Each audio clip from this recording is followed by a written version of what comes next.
Hi, and welcome. I'm kicking off this YouTube series, and I'm calling it Just Let Grandma Die. Why not? I'll tell you why not. Unfortunately, right now, during this pandemic that we are in the middle of, this is really happening. And I understand that doctors have to triage patients. And with a limited number of ICU beds and especially ventilators across the globe, decisions have to be made on who lives and who dies. And from a few video clips that I've seen, it devastates those doctors who have had to make those difficult decisions.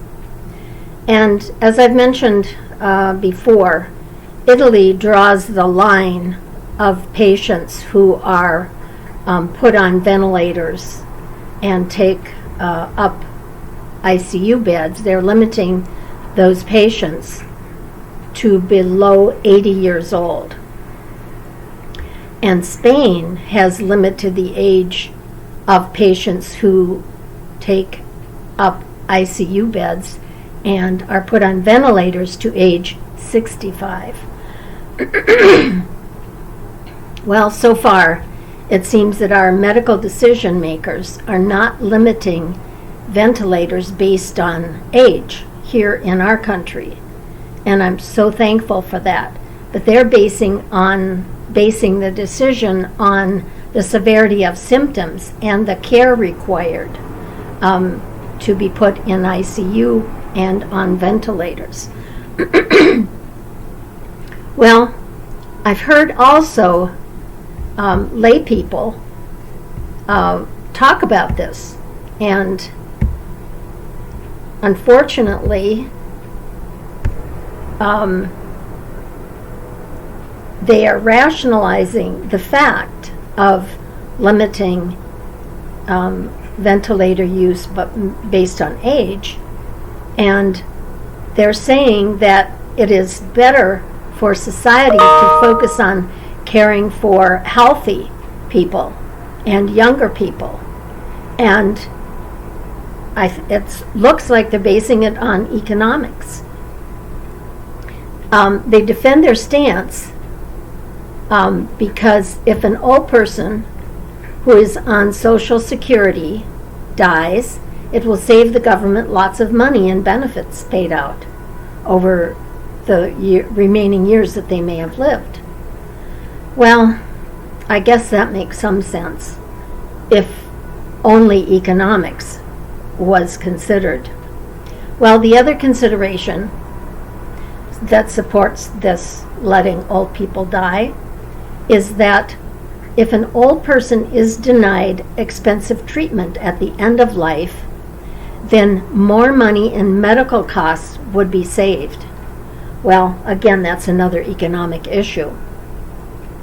I can imagine that it might be a fact that most old people who are initially put on ventilators when they get to the hospital and require ICU level care, that eventually they die anyway.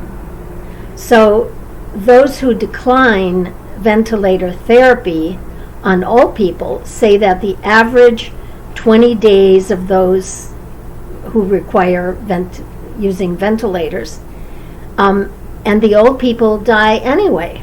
And those 20 days of ventilator use could treat 2 middle-aged people or younger people who would each require only 10 days of respiratory therapy on ventilators. Well, to me it looks like the only humane solution is to increase the number of ventilators available so there is no shortage and those decisions don't have to be made. Well, I believe that at least 2 governors here in the United States are struggling to do that right now, and that is Governor Newsom from California and Governor Cuomo from New York.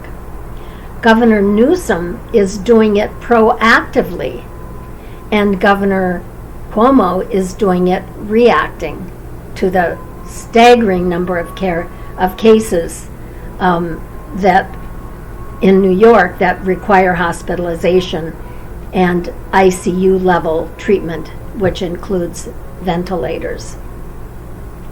Well, Governor Newsom is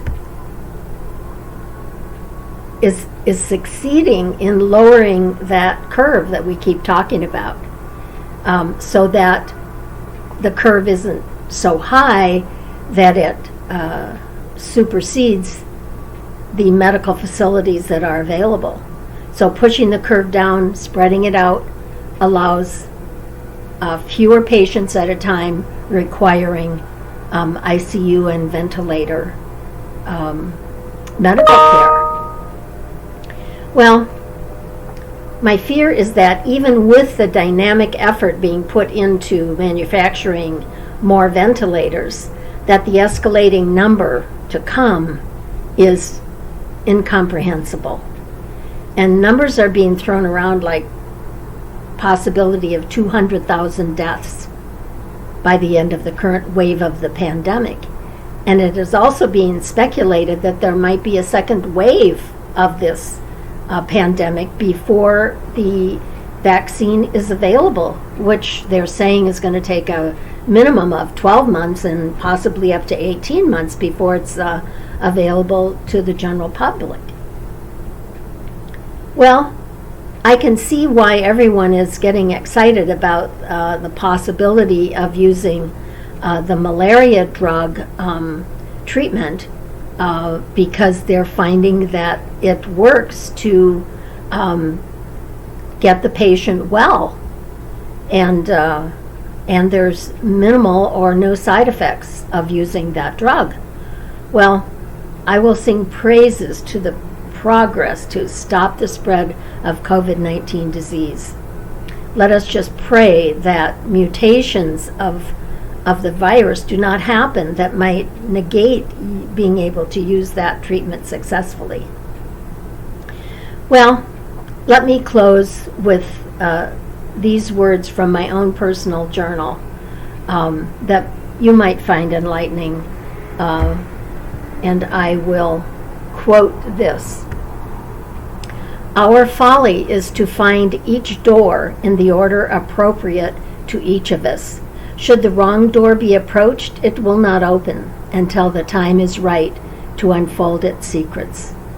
As we journey from moment to moment, our entire path is laid out in inches at times, and at times in miles.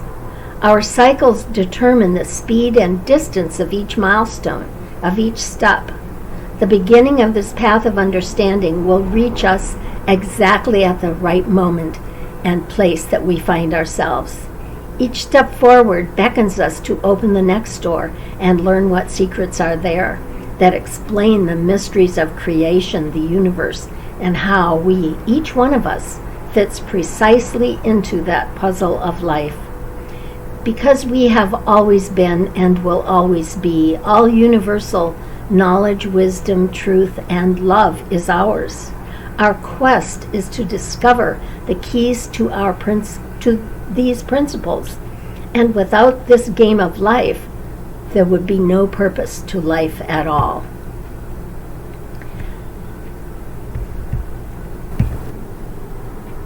I don't want to look down upon my future grandchildren and hear them say, "No, I didn't get to know my grandma because she died in the Red Death plague of 2020. Well, thank you so much for watching, and if you enjoyed this video, please share it with your children or your own grandma, and I promise it will bring a smile to her face and brighten her day. And if you're lucky enough, it might even stimulate her to start telling you stories about her own life before it's too late. Well, I could go on and probably will in later videos, but and there are many more stories to tell you about my grandma. But I want to keep this video short enough for viewers to get to the end. So I will say goodbye and thank you so much for stopping by. I love you so much. I am Nana.